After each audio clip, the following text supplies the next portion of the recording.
Hi, everyone.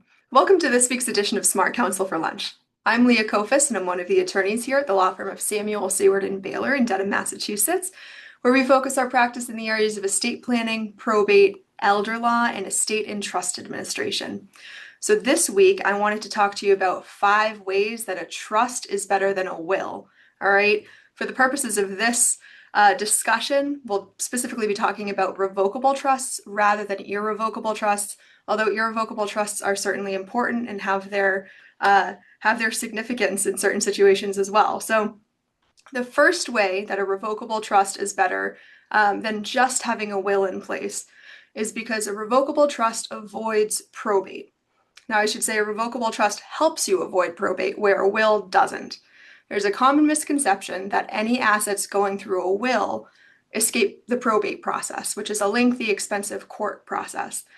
That's actually not true. Any assets going through a will have to go through probate in order to run through this will.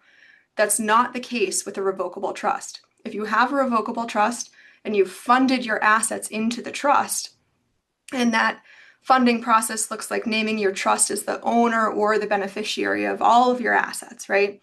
So if you have a trust, revocable trust, and the assets are in that trust, then they avoid probate. That is not the case with a will.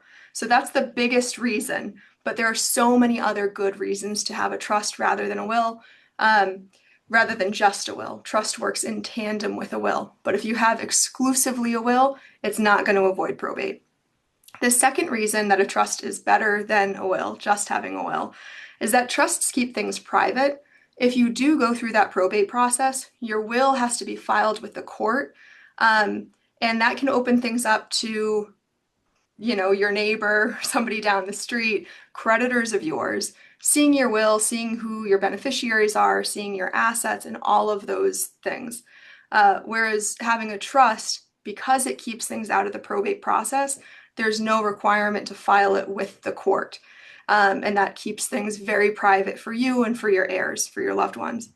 The third reason that a revocable trust is better than the will is that a revocable trust allows, for married couples, it actually allows you the possibility of estate tax planning. So in Massachusetts, there's an estate tax exemption of $2 million. That means if you have over, even as a married couple, if you have over $2 million in assets, and that includes life insurance, it includes checking, savings, retirement, everything you have, right? The equity in your home, everything you have. If your total taxable estate is over $2 million, there's going to be an estate tax due at the death of at the survivor of you. All right. Having a certain type of revocable trust allows you to essentially double that exemption. You can increase that exemption so that more of your assets are protected from estate tax. In a lot of cases, it could wipe out any estate tax that you have. That's an option that's not included in a simple will. You can only do this in this type of revocable trust. The next 2 reasons, I should say, of why a trust is better than a will is really about your kids, about your beneficiaries. So the fourth reason, let me just go for that one first, is that you can actually allow your kids some asset protection that you can't really give them in a will. There's a type of trust, and I won't get into details on here. If you're interested, feel free to let me know. We can call us, we can have a conversation about it. But there's a type of trust that a type of distribution that you can include within your trust that allows the assets for your children to be protected from their creditors.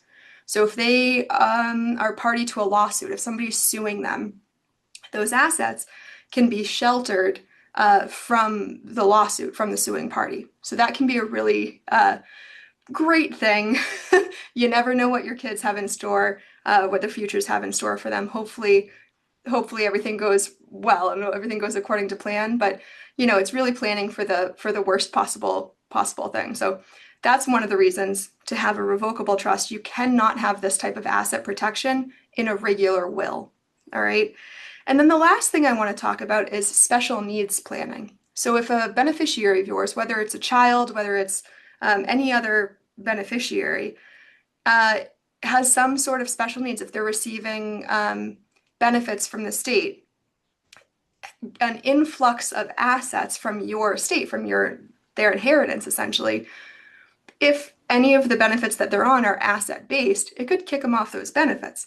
So we want to make sure that all of the assets are protected for your child, where your child can still use those assets, or rather the assets can be used for their benefit, but they're still able to keep those state benefits. Um, Same thing goes for any child or any beneficiary who has any creditor issues. You can structure things a little bit differently. Um, but all of these options are things you can include only in a trust. And again, specifically, I'm talking about revocable trusts. Some of these also go for an irrevocable trust, um, but they're used in very different situations. So that's it for this week. If you want to read more about any of this, you're interested in hearing more about the trusts and why trusts are better than just having a simple will in place, feel free to check out this article for this week. And if you're interested in anything else, learning about trusts, probate, wills, anything like that, feel free to check out the rest of our articles on our website. We try to post once a week. And really we focus on, again, estate planning, probate, elder law, and estate and trust administration. So I hope you all have a wonderful week. I hope you guys are staying warm and dry and the snow's not covering you up. But until next time, take care.